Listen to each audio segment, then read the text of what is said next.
ধর এ বন্ধু, মোরা যে এই হুদার উপরে ঘুরি, ঘুরতে ঘুরতে যদি কোনো মতে 20 লাখ টাকা হালান না পাই, কি কি করিলাম ক? 20 লাখ টাকা যদি পাই, মুই তো শুরুতে একটা বাড়ি খুলিলাম, 3 তলাটা বাড়ি করবো।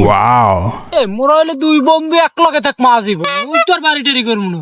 মোর রুমে মুই একটা সেইভাবে একটা রাজকীয় ভাবে একটা বাথরুম করমু, বাথরুম বানামু সেইভাবে। এইটাই মোর হইলে সকল। হয়, কথাটা ঠিক কইছো। এটা এসি লাগামো মন করো বিশাল বড়, এবার মন করো একটা টিভি থাকবে। ও দুই বন্ধু মন করো হুই হইয়া টিভি দেখমু, এই বাথরুম করমু, গোসল করমু, মন করো মজাই মজা বন্ধু। মুই এসি থেকে মুই তো সিস্টেম এসিটা মো বেশছে। ওরে শালা, কি এসি চুরি হইলে বেশি লাইনের কথা চিনতে রেলাইছো?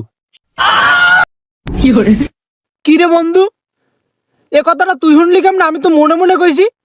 এ বেটা, তুইও যে সসরা মুইও হেই সসরা। মন কর পায়খানা এসি দিকি এসি তো নিয়ে বেশছিলাম, মুই তো হেই চিনতে পারছি।